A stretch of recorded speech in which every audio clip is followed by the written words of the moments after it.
Welcome to Definitions in Tanya. We are up to Axdusay Vichod Hashem. So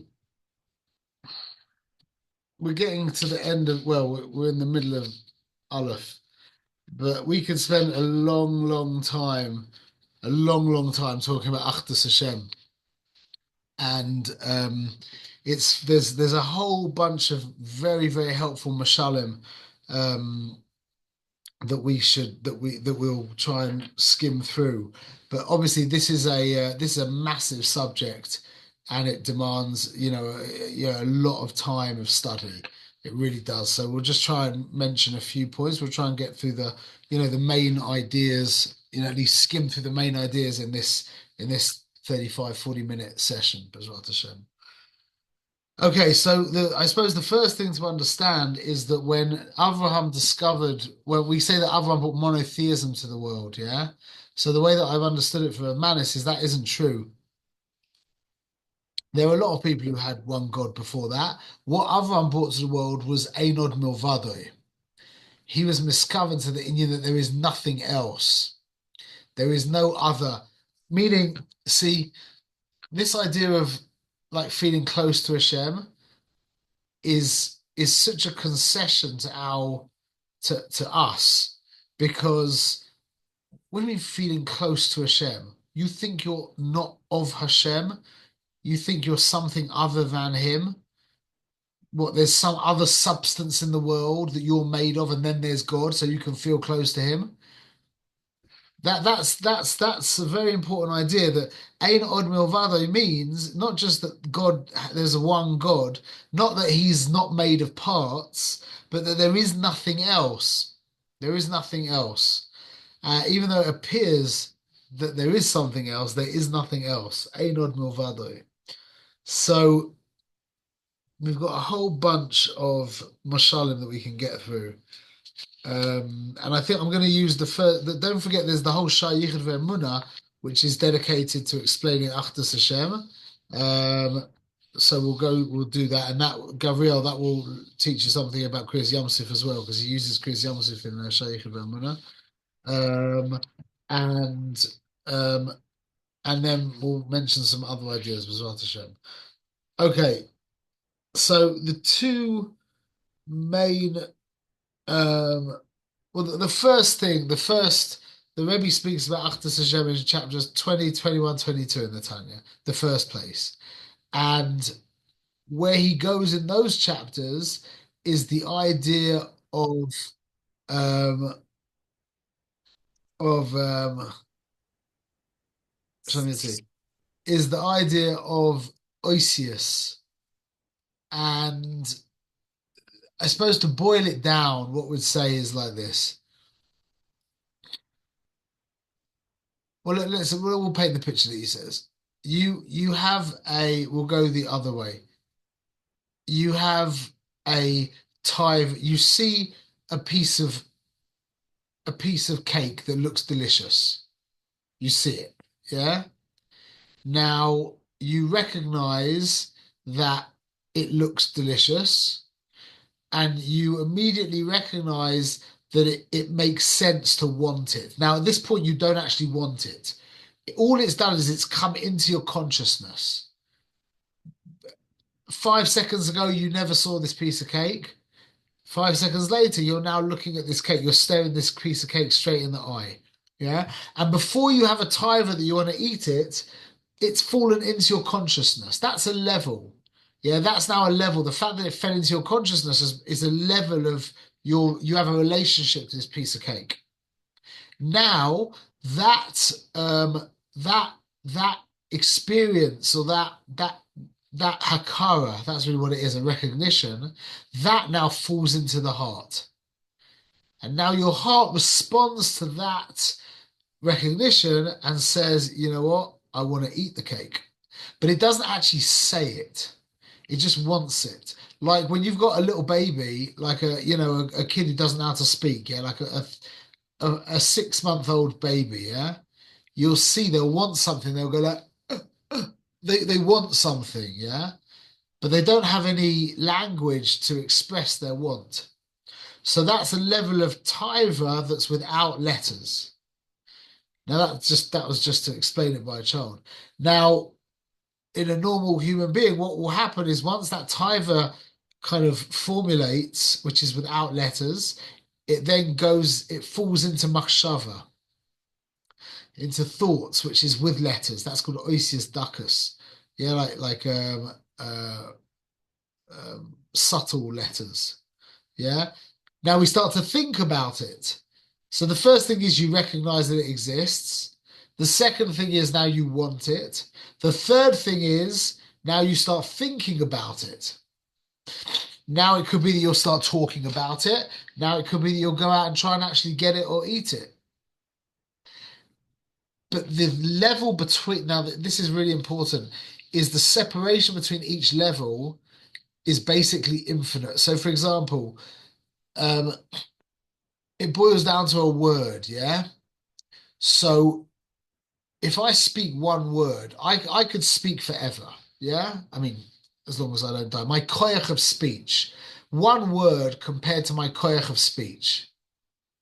I could speak, there's endless, that is already a bittul of, that's already an infinite bittul. It's an infinite with a little I, a small I. It's an infinite bittul in regards to quantity. Yeah, one word compared to all the words, endless words, is non-existent. Because one is a potential versus an actual. Yeah, but it's the same. It's the potential for the same thing. Which this will answer your next. That's this question is now the next level up is speech compared to the power of thinking. Sorry, yeah.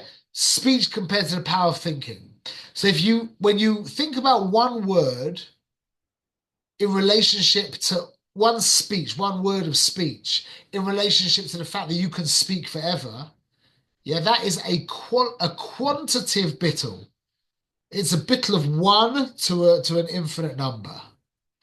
But now the nullification, the bittle of your ability to speak next to your ability to think is a qualitative bittle. They're not similar. The letters of thought are of a different quality than the letters of speech. Now, compare that, your letters of speech, like we were speaking about before, the taiva, the love in the heart. Now, that's without letters.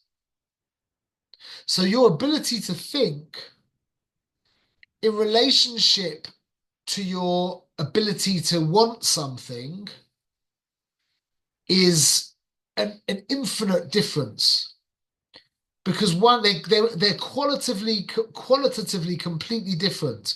Your ability to speak, and so your ability to think in letters and words, next to your so to speak your talent or your koyach to want, yeah, to love. That's a completely different thing. And your quality of your ability to speak to think comes from your emotions basically. Now compare your emotions to the original recognition of this piece of cake that we were speaking about. That's another qualitatively different level. So now compare the one word to your ability to recognize something. And you'll understand that it's become non-existent. It was already non-existent. One word in regards to the ability to speak is non-existent.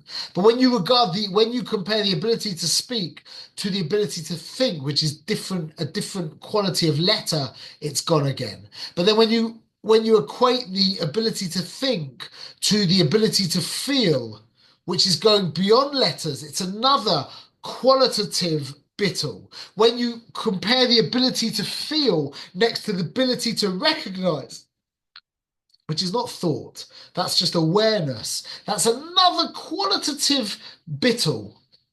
And then when you compare your ability to recognize next to you, to who you are, the one that is, yeah, that again. So now compare that one word to who you are. Non-existent. Doesn't exist. That is the first moshul that the Rebbe gives for Achdus Hashem. This world was created with one word, and so what's that word compared to the person? But it's important. This is an important thing. He doesn't mention this in the Sefer, but Rav Manis has said this a few times, and it's the idea of the moshul. And this is really a helpful idea when we're talking about the word. When Hashem speaks the world into being, yeah. So we have a moshul. We have the concept of moshul and nimshul. Yeah, everyone knows what moshul and nimshul are. It's yeah. Nimshul is in English. It's actually called the tenor, meaning that's what nimshul translates as in English. I didn't know that until I looked it up. So you've got the moshul and the nimshul. The moshul is the garments which allow the idea, the nimshul, to be transferred from one to the other. You only need a moshul when you have a a a mind that is larger than another mind. When you have two minds, one large, one small, that's when you need a moshul. Doesn't mean that it has to be overall. It could be just in one idea, one inyan. Yeah, but you need a moshul when when the teacher has a big mind and the student has a small mind. That's when you need a moshul. A moshul is like a zip. It's a zip folder. It's a now. It's very important to realize this that actually speech is a moshul. Speech is a moshul. Okay, it's not like an allegory or a metaphor, but it is a moshul because a moshul is a very klali term. Yeah, so in English you've got like parable, analogy, metaphor. So you've got more nuanced definitions. But in Hebrew, moshul means that you enclose an idea in some kind of code. So when you're talking about giving over a story, like a moshul would be trying to explain to a kid about speaking Lashon Hara, and you talk about the idea of going up onto a mountain where there's a strong wind. You take a pillow full of feathers and you shake out all the feathers, and the feathers go all over the place. You say to the kid, that's like when a person speaks Lashon Hara, that's what happens. The words go off and you can't get them back. They're gone. They're done. Yeah, that's a moshul. But this is very important from the perspective of the bigger mind. The moshul doesn't exist.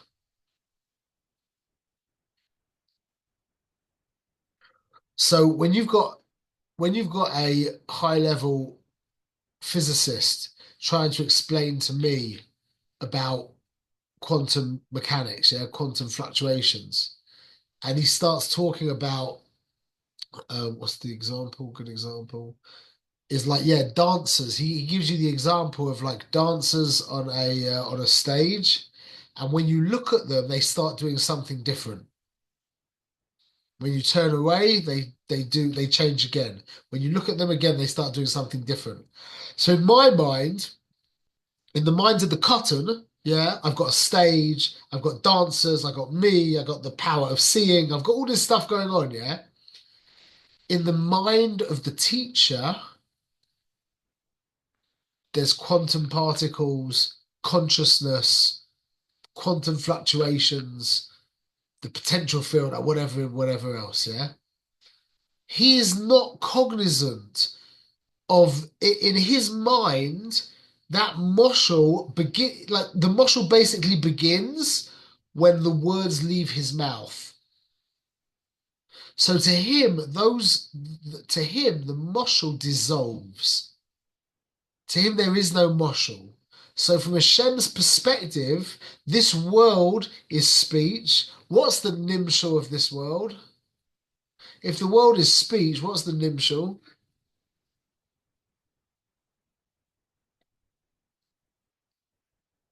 Go on, Gabriel.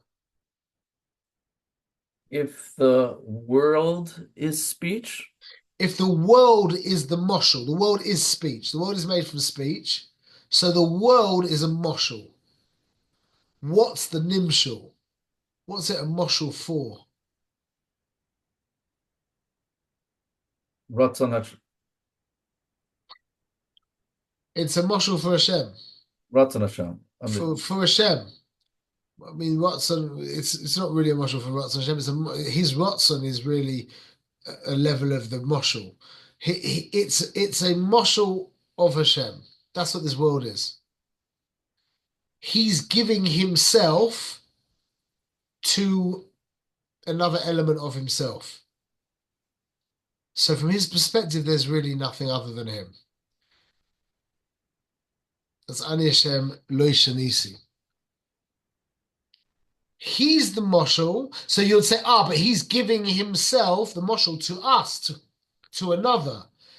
But we're part of the moshel. The Shechina Kadosh is part of the moshel as well. So it's really an internal moshel being spoken. It's really in a sense, speech is a kind of borrowed term. It's much more comparable to a thought. This world is much more comparable to a thought inside Hashem than to an actual speech because it doesn't leave him anyway.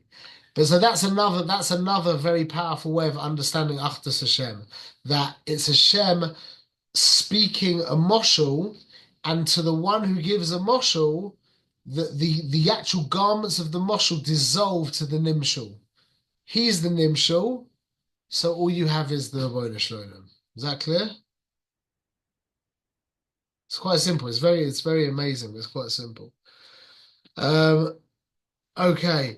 That was getting a little bit. Then there's another moshel that the Baal HaTanya gives, which is the moshel of the rays of sun and the sun itself.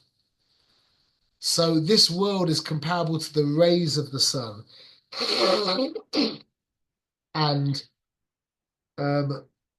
Hashem is the sun in the moshel.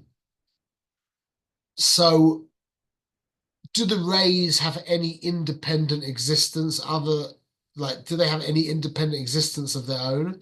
Meaning that if you were to put an interruption between the ray and the sun, by definition, the ray is discontinued. It stops.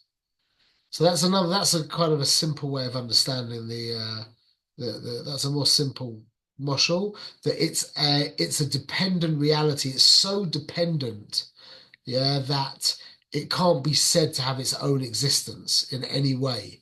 Therefore, it's still one with Hashem. Just like the rays of the sun are not something separate from the sun, although they appear to be something separate from the sun.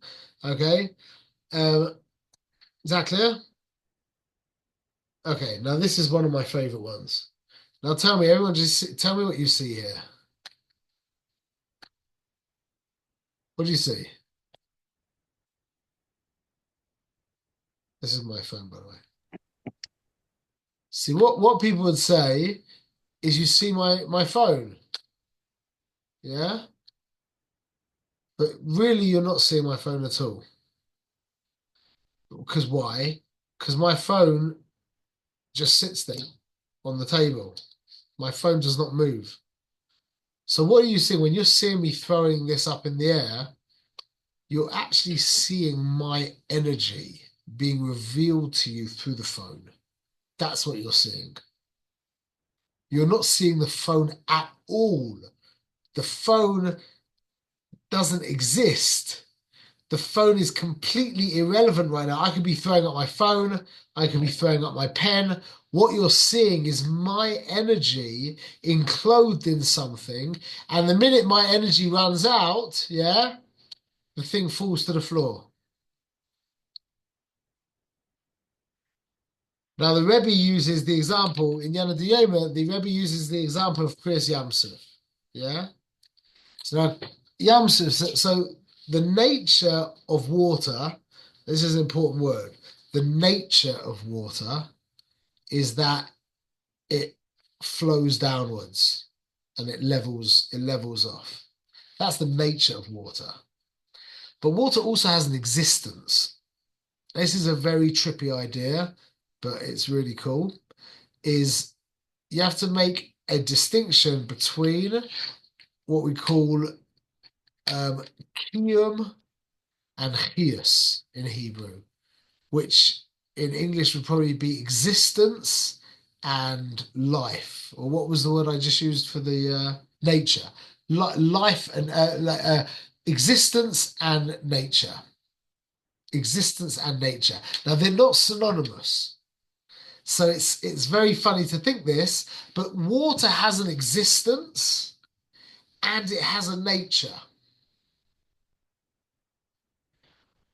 Its nature is it's cold, it's wet, it flows downwards, it's soft, etc., etc. Everything that makes water water, that's its nature, yeah? Rocks, the nature of a rock is that it's hard, it's solid, it doesn't move, it falls down, etc., yeah? That's the nature of a rock. The nature of fire is it's hot, it's dry, it goes up, etc. Everything has a different nature by definition, but everything has the same kiyum. Everything has the same existence. The existence of water is exactly the same as the existence of fire. What can you say about the existence of water? There's only one thing. There's two words. Binary. Binary. It is. That's it. It is. Finished. It is. What is it? Well, that's already its nature. The fact that it is, but there's a nice way of understanding this, is I don't know if I mentioned this to you before. I love this idea. I told you about this TV show in England called Only Fools and Horses. Eliezer knows this. So there was this wonderful TV show. I mean, that the truth is it wasn't. If you look back at it, if you watch it now, you'll cringe. It's terrible. But there, it was like these two like wide boy East End guys trying to wheel and deal the whole time, and just a real funny comedy from the 80s. It's really dated now. But there was a wonderful scene in it of there was this street cleaner called Trig, yeah, and it was the episode where he was getting honored by the council, yeah, like the municipality. He was getting honored by the council. He had been a street cleaner for like I think he said 15 years, yeah, and the council, the municipality, were honoring him with a meal, and he was going to be the guest of honor, whatever. So he turns around to his Del Boy and what was the other guy? Rodney. And he's got his broom. And he says, I've been a street cleaner for 15 years. And they're like, wow, wow. And he says, and I've had the same broom for 15 years. Yeah. He's like a very simple guy. I didn't mention he's a very simple guy. And they're like, what? That's amazing. And the broom looks in really good condition. Yeah. Like really like kind of newish. Yeah. And he says, I've changed the head over 15 times and the handle about 10 times or something like that. That was the joke. It's very funny, but it's really deep. It's a really deep idea because it's like this. What's the difference between a Ford Fiesta and a Bugatti Chiron? What's the difference? Could you could you could you could you describe the difference of a Ford Fiesta and a Bugatti Chiron in one word? Perception. Purpose? What? Purpose? Focus? Purpose. Oh, no, absolutely not. Same purpose. Price. Ice. No, saying my first guess was perception. My second is price. Oh, The cost of it. price. Yeah. Okay, that is a difference. But that's Well, not the only difference. This is a Moiridic idea. One word. The difference between a Ford Fiesta and a Bugatti Chiron. Materials.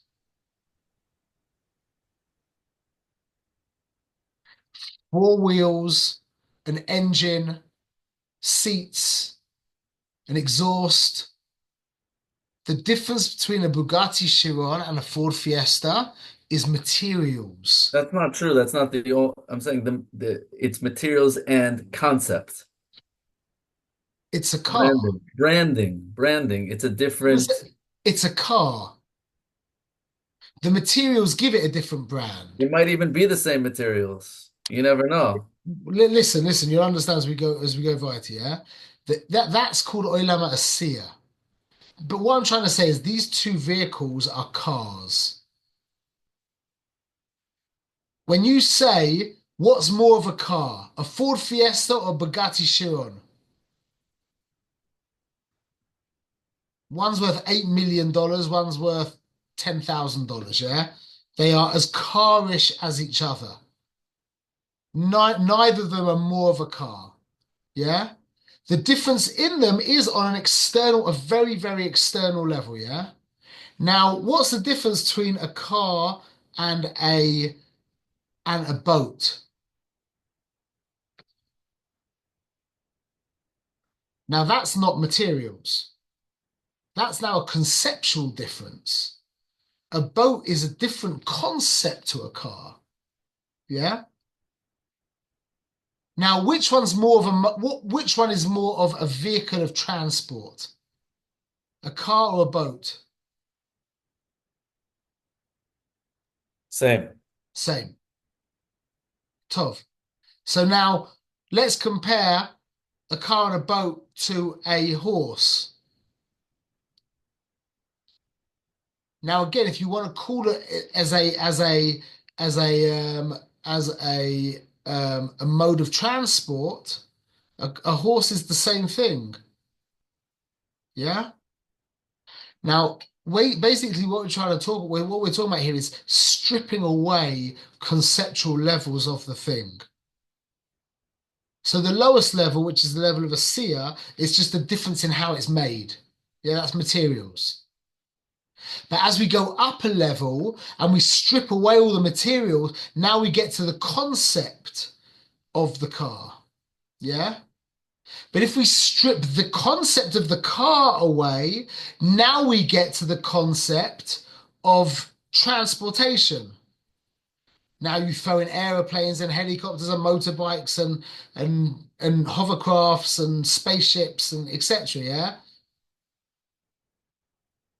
What happens when we strip away all of the conceptual things? What are we left with?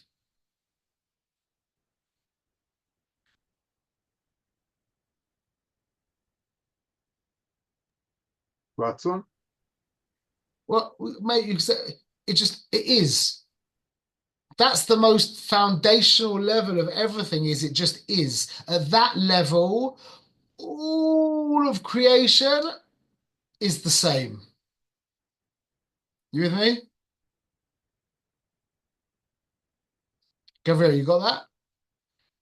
We should make that like the graph, the thing I made that you liked about the Yehuda Tatar,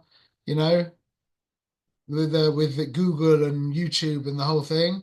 So we should do that with what I just said there. It'd also be very powerful. But the point is, as you strip away the conceptual levels of things, eventually you get to this level where it just is. And at that level, trees and cars and people and graphite are all the same. They just are. That's going all the way back. It's like reworking evolution in a sense. So that was the idea of the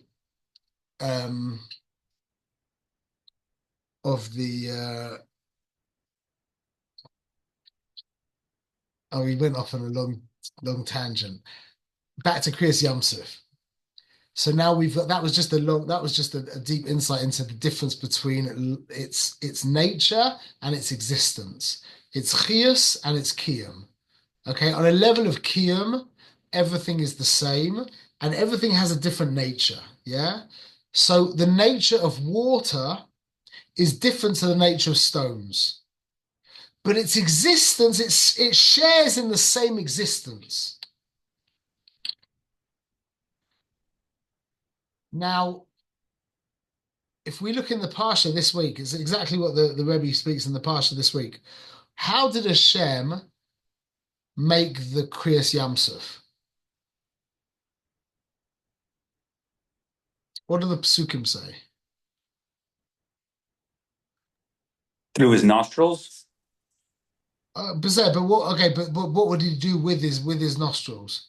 He blew out. He blew. So he was exerting a constant force to cause the water to go against its nature. The nature of water is for it to go like this.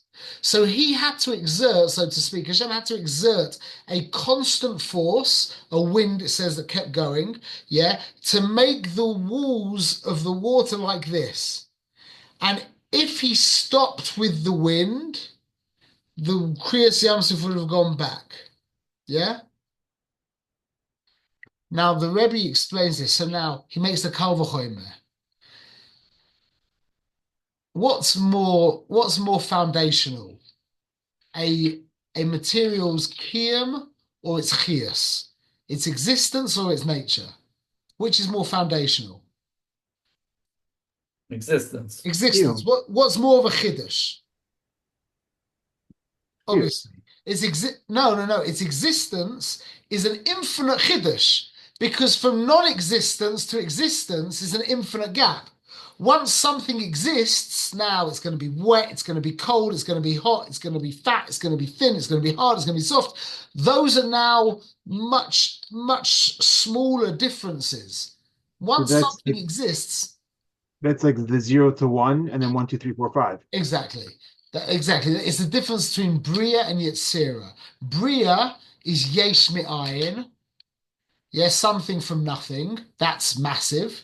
Yetzira is like taking like a piece of clay and forming it into a figurine or a vase, a vase. That is a an infinitely smaller chiddush. The qualities of something compared to its existence is very, very small. Now listen to the Kal V'chomer. If the Rebbeinu Shloilem needed to exert a constant pressure, a constant force to be mevatel the nature of water, then Kal V'chomer, he's having to exert a constant force to keep the thing in existence. If the nature of water is to fall back down and level out, and so to nullify that, he has to create a constant force. All the more so, the thing's existence in the first place, there has to be a constant force keeping it into being. It's not like nice to say this, but it's in a sense, it's like a chutzpah. In like the conceptual, not in like the cute way of saying the chutzpah. It's kind of a chutzpah of Hashem. The world is being created through a chutzpah, meaning it's against its will. Why? Because the ratzon of the world is to revert to nothingness. Just like, or even more so, than the ratzon of the water is to level out. The will of the water is to become level, but the will of the existence of reality is to return back to nothing. Why? Because what right does it have to exist by itself? It's being forced into existence every moment. Is that clear? Yitzi. Like the shining of a flashlight. So we have that light, but it's constantly streaming. You shut off the flashlight, it ceases to exist. No, that's more like the moshe we gave with the sun and the beams of the light and the rays of the sun. This is the idea of the telephone. Yeah?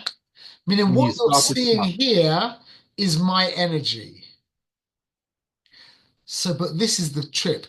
See what you see my energy when I throw this up because I can go against the nature. My phone, one of the elements of the nature of my phone is that it gravity.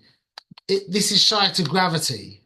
So I can break the nature of the phone. Yeah. So I'm throwing up. My energy is nullifying the nature of my phone because the nature of my phone is to fall down, and I'm throwing it up. Yeah, you with me? So I'm able to nullify the nature of my phone, but I'm not able to go against the kiyum, the existence of my phone. So just like I am making this phone fly in the air like that, right now, as you look at my telephone, yeah, this marvel of technology, if you look at my telephone, what you're seeing is the Rabbeinu Shloim, just like you were seeing me go against its nature, throwing it up.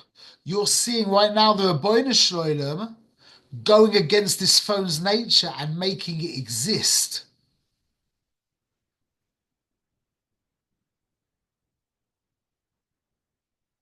Gabriel, did you miss all that?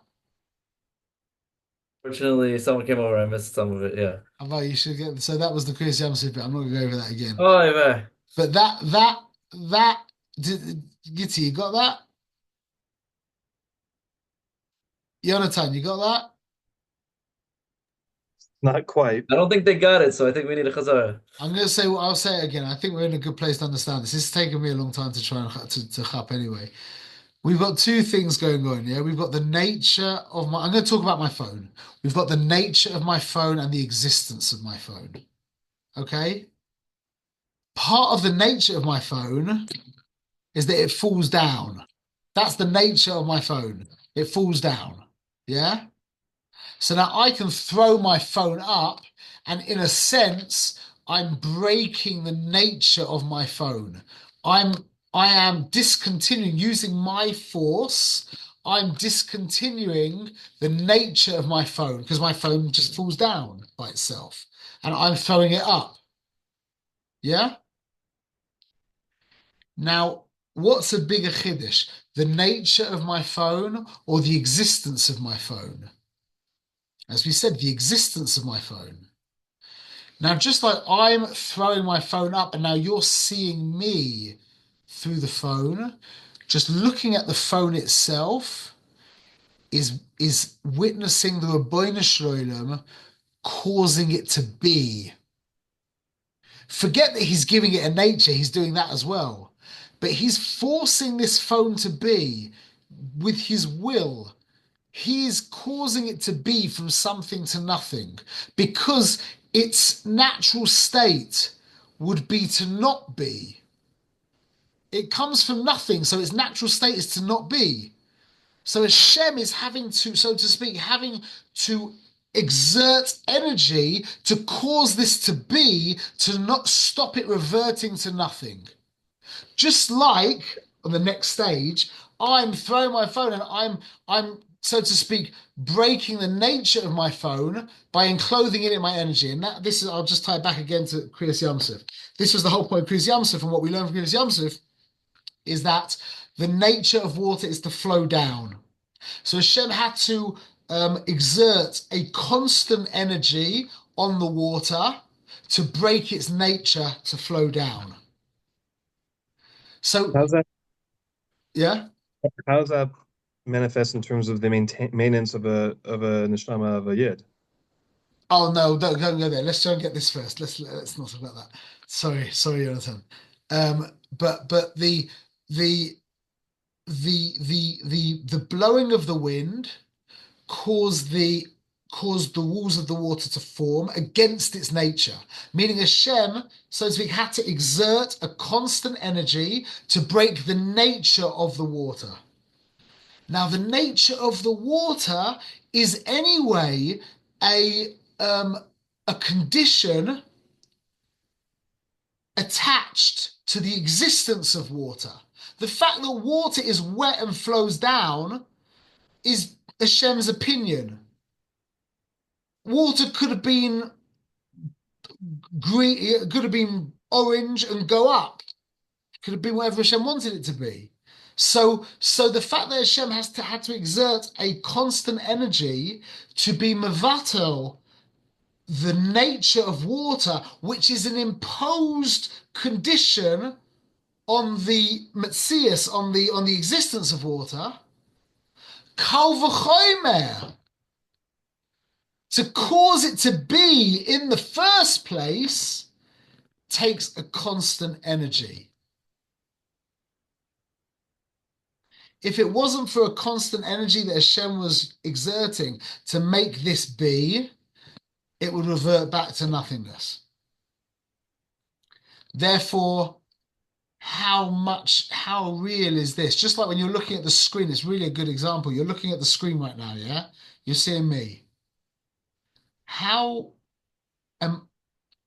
any of these pictures in the screen, are we something other than just electricity? You're seeing nothing other than the screen. There's the reason why it's nothing other is because it's being generated by a constant source of electricity flowing through in whatever mechanism it's using. So really, you're just seeing electricity. You're just seeing electricity. That's what you're seeing. But it takes on the form of something else. Okay, we have to finish now, but we'll carry on next week. There's a little bit more to say. Perhaps so you could say. Yeah. Let me just ask you a question. Who was Kriyas Yam Suf for? What was the primary motivation of Kriyas Yam Suf? To save the Yidden. To save the Yidden or to kill the And Mitzrayim? to destroy the Mitzvah. Which was the primary motivation? Which was secondary? I don't know if it's two separate things. I think, again, I don't know if the Pesukim really say this, but I told you this last year at Pesach time, that the primary motivation was clearly to save the Yidden. That's what Hashem brought them there, showed them that they had to get out. And as a result, the Mitzrayim drowned, right? Because the water split for the Yidden to cross. And then when that finished, the Mitzrayim died. Yeah, but it also says it was to show the godless of Hashem. And I know, that's what I'm saying. The Pesukim say differently. But yeah. what's the, perhaps, based on what you're saying, is what Hashem's showing Klal Yisrael, is that your nature, your existence requires me to break nature. Yes. There cannot, Yidden's existence with No, all the no. forces against them, it can only be, a Yid can only exist with Hashem stopping everything else, nature from taking its effect. Otherwise, Yidden would not be here. That's Yeah. You're I'm not saying the fact that the Avos couldn't have children, the whole existence of Yidden had to be miraculous, right? It's not it goes completely against nature, and that's what perhaps Hashem is showing. I have to hold back the water. That is the idea. I think it's interesting. It really ties into what Jonathan was saying, asking about Nishmas Yisrael. Nishmas Yisrael doesn't have any place in the creation. It's not of creation. That's why we need a shmir from Hashem the whole time. It's really, really interesting. I've never thought about this. What you're saying now is really mamash the inyan, is that Hashem has to cause a constant energy for Yisrael to exist. Because it just says all he needs to do is hide his face for 1 minute, and then Yamach Shemoy, a Hitler stands in his place, or a Haman stands up. That's the nature of the world. The nature of the world is that there shouldn't be Yisrael. It's exactly the Inyan. What you just said is amazing. That's exactly the Inyan, is that Hashem has to cause a constant koyach, a constant energy to cause Am Yisrael to be in the world, because al pi the nature of the world can't tolerate Am Yisrael. They can't tolerate the Rabbeinu Shloim, because the Rabbeinu Shloim, the Boirei, is a steerer to the Bria. You can't have a Bria in the presence of the Boirei. So the Bria is constantly trying to conceal the Boirei Olam, because it doesn't exist. That's the matara of the Sitra Achra. That's the MO of the Sitra Achra, is just to be. That's exactly the point. That's a really amazing idea. Shkoyach Gavril. Tzizka the mitzvahs.